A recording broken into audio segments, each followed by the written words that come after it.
Konflik Iran dan Amerika Serikat Israel memanas di mana Selat Hormuz jalur 20% pasokan minyak dunia terancam ditutup. Dunia pun langsung merespon dengan lonjakan harga minyak dan Indonesia yang masih bergantung pada impor energi tak bisa sepenuhnya kebal. Pemerintah menyebut stok aman dan ada solusi diversifikasi yang sedang disiapkan. Tapi pertanyaannya sederhana, seberapa kuat rantai pasok energi kita jika gejolak ini terus berlarut? Apakah kenaikan harga BBM tidak terelakkan dan bagaimana jika tekanan global ini akan terus berlanjut? Untuk membahasnya, sudah hadir Muhammad Putra Hutama, tenaga ahli utama Kantor Staf Kepresiden dan juga Ahmad Heri Firdaus, peneliti dari Indef. Selamat malam Mas Hutama dan juga Mas Ahmad. Selamat malam. Baik, saya langsung ke Mas Hutama terlebih dahulu. Mas, dari pemerintah seperti apa Mas melihat kondisi saat ini di mana 25% pasokan energi kita itu dari Selat Hormuz dan Pak Bahlil mengatakan bahwa sampai 20 hari ke depan stok kita masih aman gitu. Namun pertanyaannya apabila konflik terus terjadi lebih dari 20 hari, apa yang akan terjadi dengan pasokan energi kita, Mas Hutama? Ya, baik. Terima kasih banyak Mas atas pertanyaannya. Jadi secara umum ya Mas ya, dengan adanya konflik di Timur Tengah ini pasti akan berdampak langsung maupun tidak langsung ya ke Indonesia. Kita ketahui bersama bahwa Iran ini merupakan produsen terbesar ketujuh di dunia. Ya, 3,26 juta barrels per day, terus juga itu 4% ya. Namun yang lebih besar lagi adalah memiliki cadangan minyak tiga besar di dunia. Ya. Dan kalau kita mau bicara tentang Selat Hormuz, itu kalau tadi 20%, kalau kami lihat angkanya sekitar 28% dari total produksi. Oke. Jadi angka tersebut tuh masih sangat besar sekali gitu ya. Dan tentunya dengan adanya ketidakpastian ini, konflik di Timur Tengah yang semakin tereskalasi, tentunya akan berpengaruh terhadap berpengaruh terhadap harga yang saat ini kita lihat juga harga dari sebelumnya $64 per barrels per day, sekarang udah di angka $73 Oke. per sore ini, saya coba cek tadi. Jadi emang sebenarnya tentunya ini dengan adanya konflik ini itu tentu sangat berdampak langsung maupun tidak langsung ya terhadap perekonomian Indonesia. Khususnya kalau kita tahu bersama bahwa kita kan saat ini net importir ya, kita impor dari beberapa negara termasuk ada di Timur Tengah. Kami dapat datanya itu kurang lebih secara value ya, impor dari Arab Saudi itu di tahun 2024 itu 1,65 miliar USD.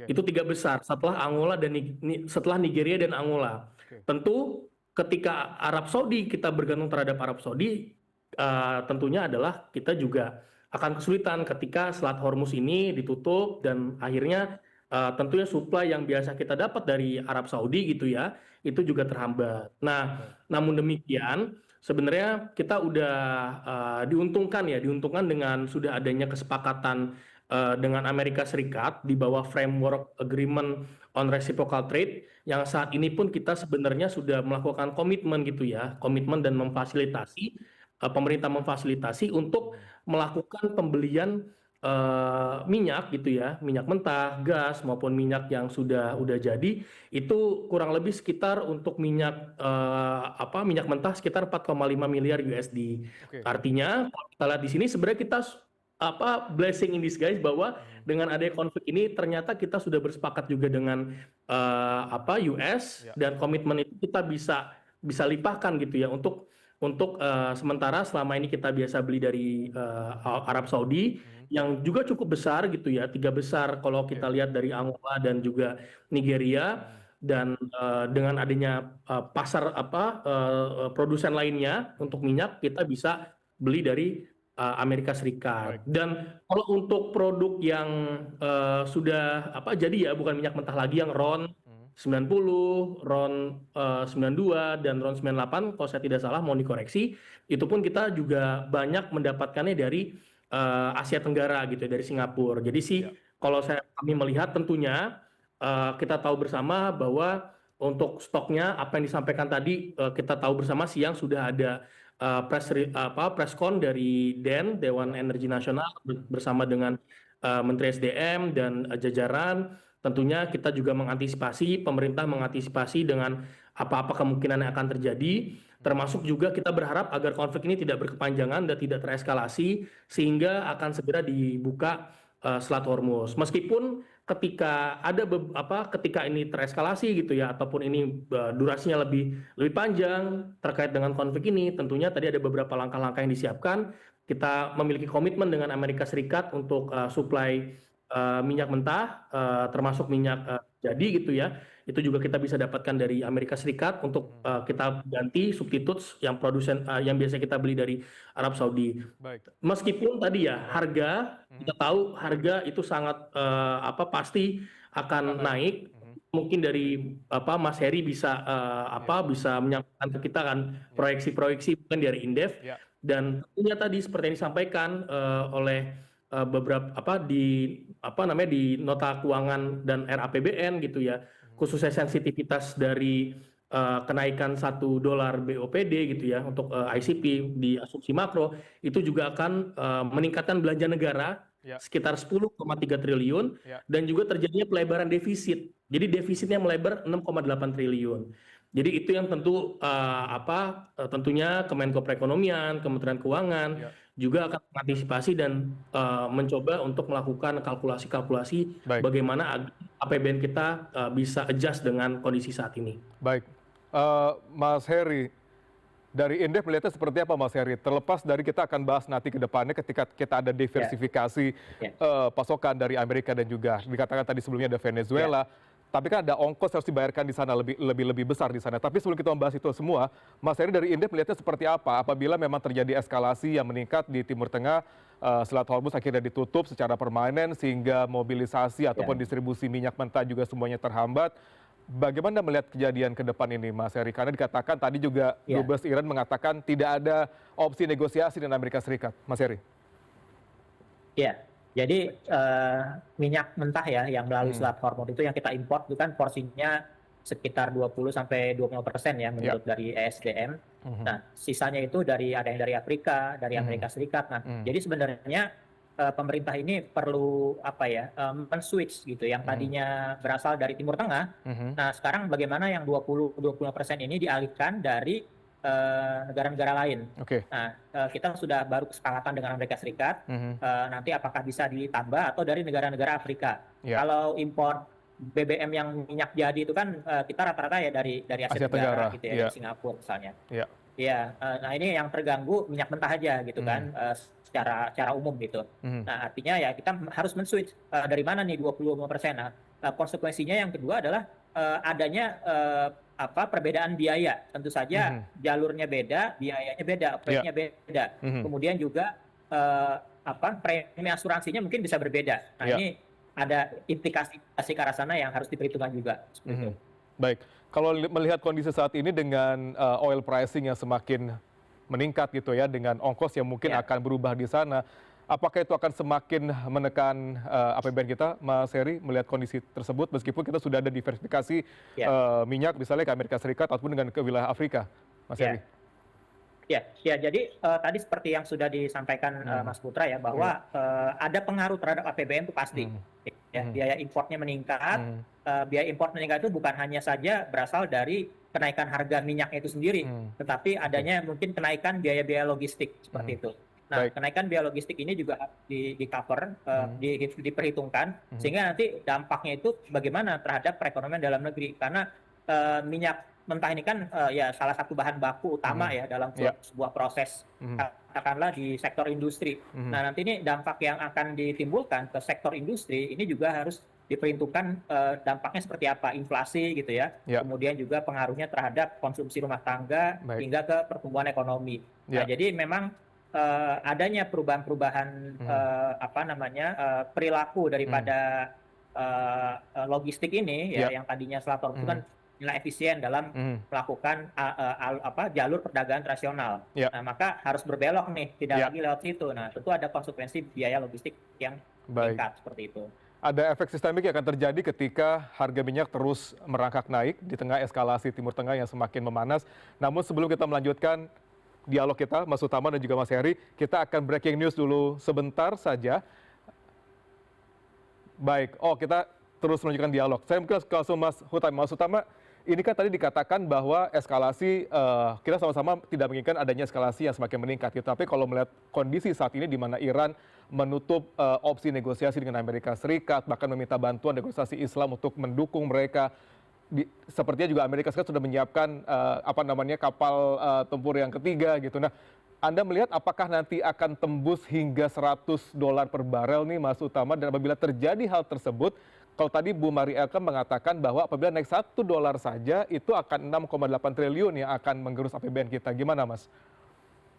Iya, makasih Mas. Tentunya ya tadi kita ketahui bersama terkait dengan eskalasi ataupun tadi konflik ini kan kita tidak begitu paham gitu ya. Maksudnya begitu paham dalam artian apakah ini berkepanjangan ataukah ini dampaknya durasinya singkat namun kerusakannya besar gitu ya, ataupun seperti apa, ini ketidakpastian sangat besar sekali.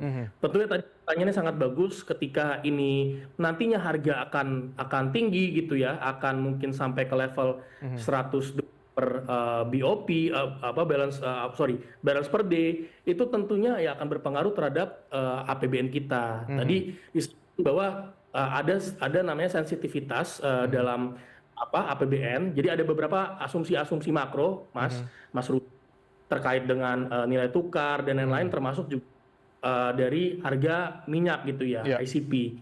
Itu akan berpengaruh. Kenapa? Karena APBN kita kan ada subsidi BBM gitu ya, untuk Pertalite maupun dolar, itu juga akan berpengaruh.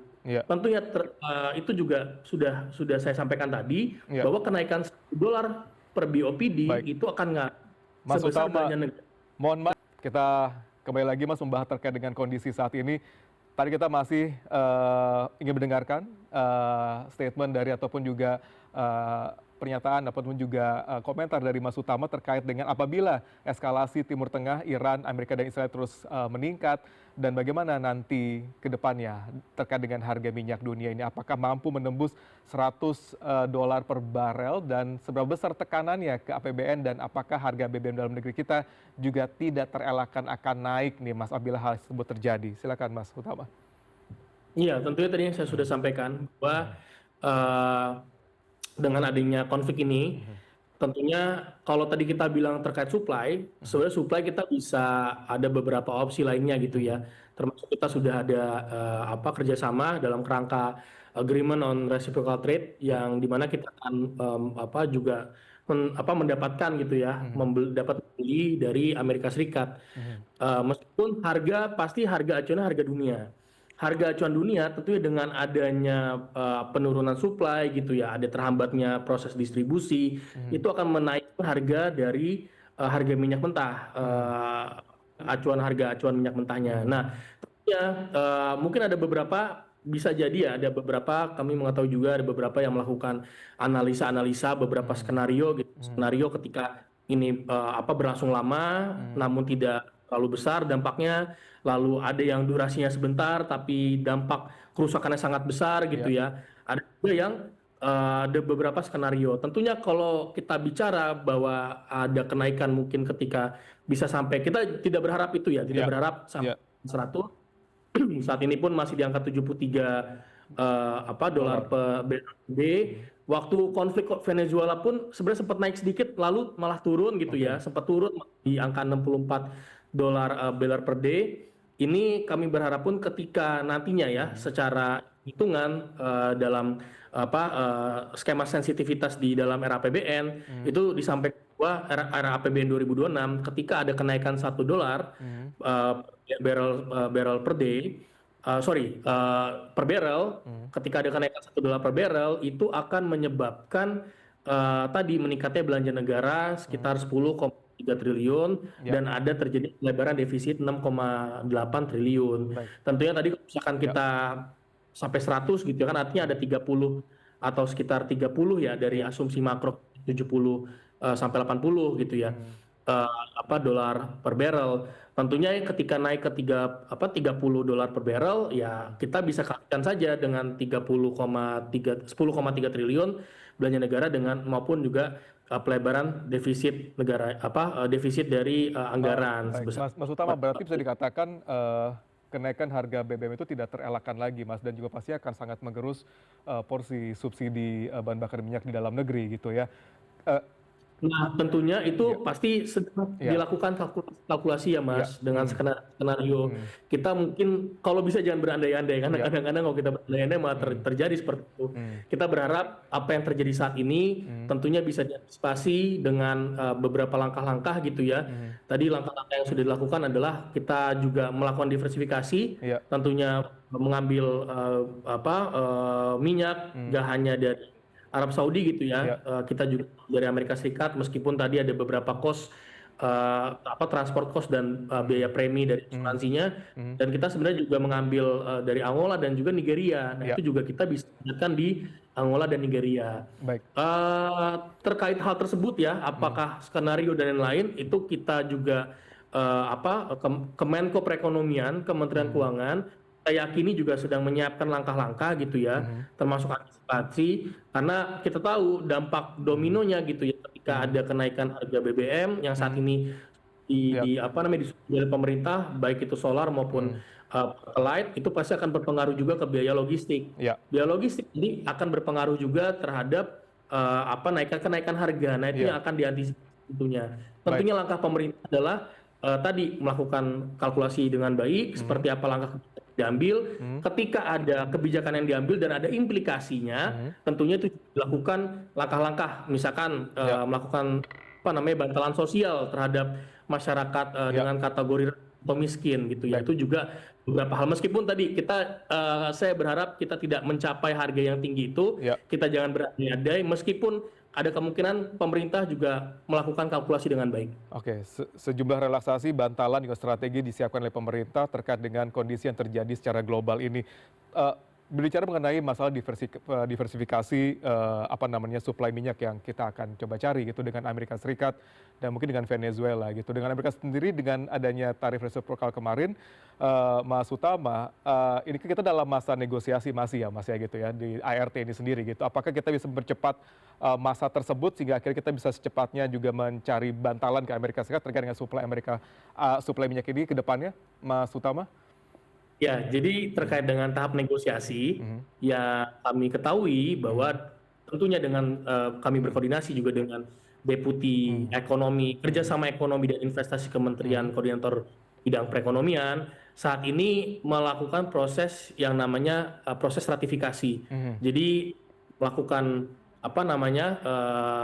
diskusi dengan hmm, DPR yang ada atau House Representative yang ada di hmm, US.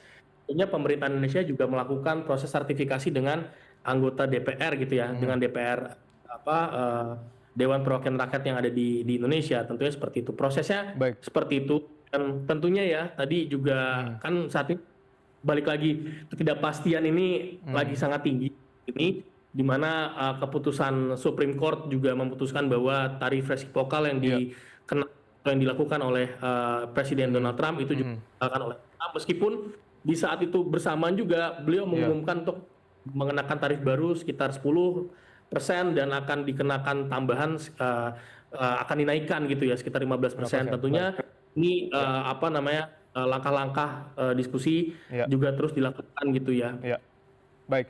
Saya ke Mas Ahmad Heri. Mas Ahmad Heri, kalau Anda melihat terkait dengan diversifikasi suplai minyak dari Amerika Serikat, apakah ini cukup menguntungkan di tengah kondisi saat ini dengan konflik dengan Iran saat ini, Mas Heri? Ya, ini jelas salah satu alternatif ya Hmm, yang bisa digunakan opsi. hmm, Jadi memang diversifikasi itu kan sebenarnya langkah yang cukup baik hmm, untuk memitigasi dampak negatif dari hmm, adanya kenaikan harga minyak nanti seperti itu. iya, Jadi memang hmm, kenaikan harga minyak ini ya tidak bisa dielakkan. hmm, Tetapi pemerintah juga perlu menghitung secara lebih presisi. Misalnya gini, hmm, kalau misalnya perangnya ini terjadi dalam waktu 1 bulan, nanti hmm, dampaknya gimana terhadap baik, pasokan hmm, atau terhadap impor? hmm, Berapa kerugian atau berapa inflasi yang akan terjadi? hmm, Kemudian disiapkan strategi fiskalnya. Jadi ini iya, skenario 1 bulan misalnya. iya, Kemudian hmm, skenario di atas 3 bulan. Tentu hmm, dampaknya akan lebih besar lagi dan nanti hmm, bagaimana strategi fiskalnya. Tadi hmm, salah satu yang disebutkan Mas Utama adalah mungkin bisa jadi nanti ada bantalan-bantalan sosial kepada masyarakat yang terdampak, Ya, atau misalnya terhadap industri, UMKM dan seterusnya. ya. Ya ini mungkin perlu dipersiapkan secara lebih Hmm, matang hmm, dengan menggunakan skenario-skenario tadi jangka waktu. Jadi ya, ini kan ketidakpastian masih sangat menyelimuti. ya, Belum ya. tahu ini akan terjadi berapa lama, tapi saya Baik. rasa perlu untuk mengkalkulasi secara periodik ya. Kalau perangnya 1 bulan, dampaknya seperti apa? Ya, Kalau di atas 3 bulan seperti apa? Dan kalau berkepanjangan seperti apa? Sehingga nanti baik. strategi itu bisa lebih tepat lah, strategi fiskal dari pemerintah Hmm, seperti itu. baik. Mas Ahmad Heri, kira-kira yang paling terpukul Ya. apabila kita mengalami skenario yang terburuk misalnya, apakah yang paling terpukul dari sektor inflasi kita, APBN kita, atau pertumbuhan ekonomi kita sebenarnya? Ya, jadi semuanya ya. Pertama Mhm. kan transmisinya dari inflasi Ya. ya. Minyak ini kan merupakan salah satu faktor Mhm, produksi penting. mhm. Ini akan meningkatkan inflasi baik di sektor transportasi, Satu lagi, satu lagi. sektor Mhm, industri seperti itu, dan sehingga mhm. nanti yang harus diperhatikan bagaimana nih dampaknya terhadap biaya produksi industri. Ya. Sehingga nanti harga-harga output dari industri manufaktur itu Mhm, akan meningkat, inflasi akan meningkat secara umum. Baik mhm, itu inflasi bahan pangan misalnya ya, mhm, kemudian juga produk manufaktur, apalagi mhm, kalau misalnya ada gas ya, gas mhm. kita untuk bahan baku pupuk juga kan masih impor. Nah, kalau itu terpengaruh nanti bagaimana dengan harga pupuk gitu ya, atau subsidi pupuk, nanti dampaknya ke sektor pertanian, Baik. harga output sektor pertanian. Jadi dampaknya ya melalui transmisi inflasi itu akan berpengaruh terhadap daya beli masyarakat dan terhadap nanti pertumbuhan ekonomi. Ya. Nah, yang perlu dijaga adalah investasi nih. Investasi dalam Mhm, negeri ini perlu dijaga agar tetap bagaimana memiliki mhm, daya tarik seperti mhm. itu, supaya lapangan kerja tetap terjaga, Ya. tidak ada pengurangan secara signifikan dan sebagainya. Jadi intinya adalah strategi bagaimana memitigasi Mhm. ya dampak negatifnya. Ya. Kalau ada guncangan pasti ada guncangan. Nah, sekarang Oke. tinggal di maintain, tinggal dimitigasi kira-kira kombinasi kebijakan apa nih yang bisa menghasilkan dampak negatif terkecil gitu kira-kira. Oke. Dan Anda melihat bahwa pemerintah sekarang cukup reaktif terkait dengan hal tersebut, Mas Ya, Heri? Mhm. saya rasa modalnya sudah ada nih ya. Ya. Kita kemarin sudah melakukan Mhm, inisiasi kerjasama dengan mhm, US, mhm, ada juga kerjasama bentuk lainnya mhm. seperti itu ya, Oke. ekonomi comprehensive partnership, dan Mhm, juga penguatan rantai pasok di regionalnya ini kita juga harus perkuat ya, di mhm, Asia Tenggara, mhm, di Asia Timur. Nah, ini harus diperkuat. Jadi kalau misalnya ada dampak yang lebih bahaya lagi, yang lebih parah mhm. lagi, perangnya berkepanjangan, jadi negara-negara di wilayah Asia Tenggara, Asia Timur ini bisa bisa lebih bisa lebih meningkatkan lah rantai Mhm. pasoknya, sehingga bisa bisa memperdalam kerjasama yang tidak terlalu bergantung ya terhadap wilayah di Timur Tengah dan sekitarnya seperti Baik, itu. Jadi baik, baik, intinya adalah strategi baik, diversifikasi lebih penting. baik, baik. Tensi Timur Tengah memiliki dampak cukup sistemik, terutama bagi Indonesia khususnya, dan kita berharap sama-sama bahwa eskalasi terjadi di Timur Tengah tidak berlanjut, dan harapan besar juga Indonesia sudah memiliki bantalan-bantalan terkait dengan kondisi terburuk yang akan terjadi di sana. Sekali lagi terima kasih Mas Utama, terima kasih Mas Ahmad Heri sudah berbagi dengan kami di CNN Indonesia Prime News malam hari ini.